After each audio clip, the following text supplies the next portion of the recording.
Spare his life, and I will give you the stone.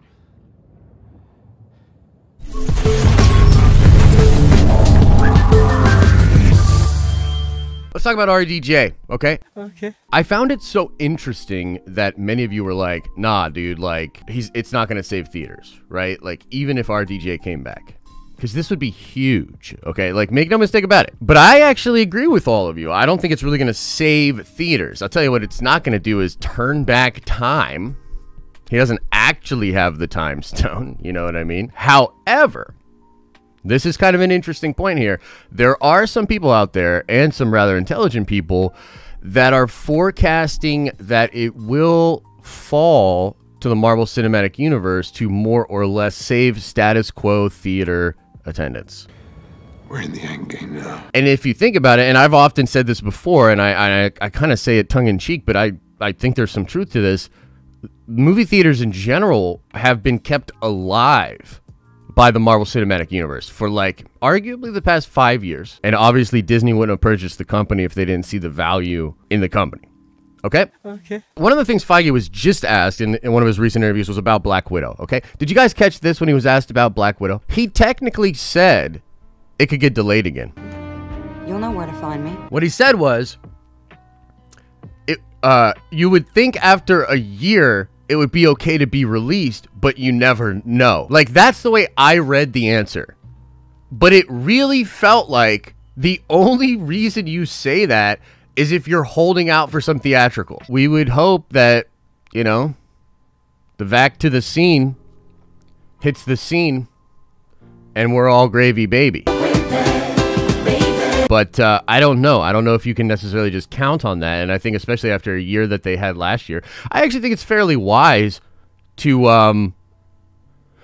sort of put that out there, to be like, yeah, no, it should be fine, but who knows? I think Feige is currently doing something and cooking something up with Disney Plus and the connective tissue between Disney Plus and the cinematic universe that is truly special and unique. So let's talk about this RDJ thing. First thing up front, I must tell you, this does come from semi-reliable people. And here's the thing. Man, here's the thing about this. I had to think about whether or not I wanted to talk about this. I decided to talk about this because I feel like many of you will just blindly think it is not true. Correct! I technically don't know this to be true at all. That's honest fact. I don't know this to be true. However, I would be lying to you if I told you my spidey sense was not tingling. Please do not start calling it my Peter Tingle. This may well be something that a lot of people actually already know about. It's possible that a lot of people know that this is happening and that they're literally hiding it because it would be insanity. And then beyond all like that sort of circumstantial evidence and the thoughts that I have about it, there's the fact that Robert Downey Jr. took a big break from well, he was done with Tony, okay? If you've heard him talk about this in interviews, and I think the best example of this was the Joe Rogan Experience, where he goes into it and he sort of explains that he feels like that's they did everything they could with that character, that character is closed, and that there's not really much to do. Like, wouldn't that take away from it, you know, et cetera, et cetera. That really felt like, at least for me, his attitude when he was speaking about it. But there were some sort of possibilities left open when he said this. He said, I think the audience will tell us what they want, and we'll know what to do when the time's right. I think he even went on in other interviews to even imply that Tony could be back. I don't think he's coming back in a permanent capacity. So let me just kind of put that to bed. Like, I don't think he's coming back in a permanent capacity. But I think there are plenty of things that have changed since he walked away that would make him reconsider coming back. From a character perspective, for the character of Peter from our universe, Tom Holland, why meeting Tony Stark from a different universe via the multiverse of madness, why that would be great for the character. One of the big things with this version of Peter is that he obviously has this like deep connection with Tony. And that is like, you know, he's sort of left in the wake of Tony in the last movie. So we sort of lens through him living in the wake of Tony, understanding that responsibility, kind of like getting out on his own. He's searching for another mentor. And I think I've heard Feige say in interviews that what they're calling it Homecoming 3 now, which I think is kind of cool.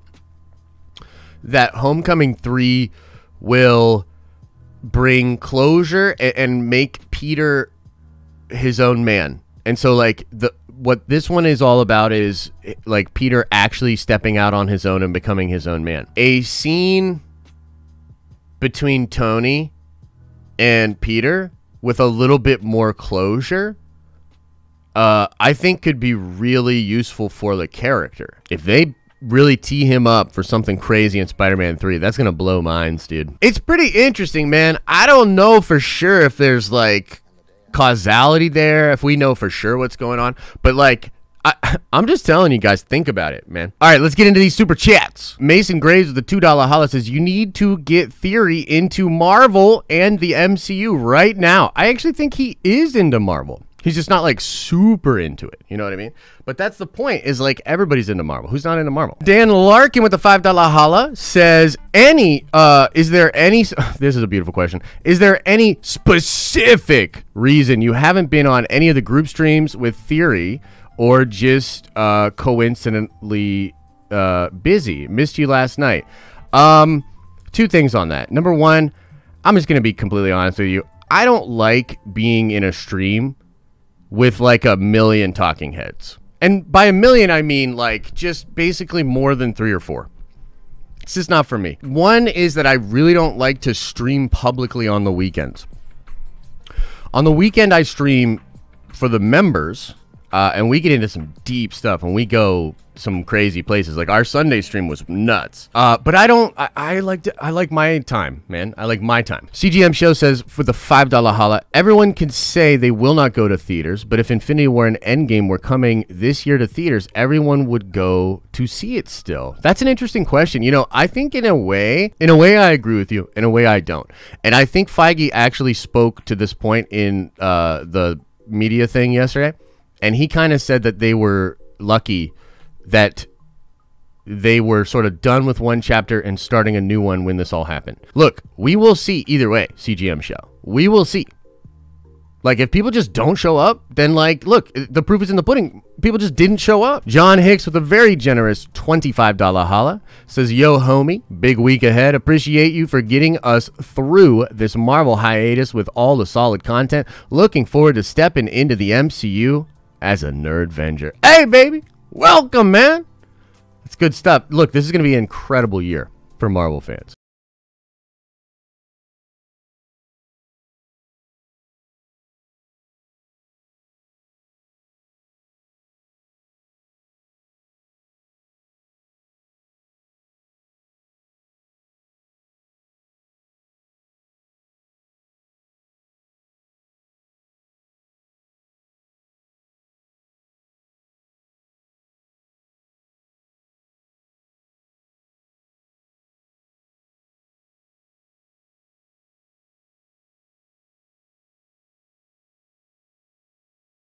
Big Stevie says, does RDJ coming back as an evil Tony? That would be very interesting to see how Peter would react to that. Now, look, first of all, Steve, I think that you've been watching the streams a little too much because you know exactly how to get me excited.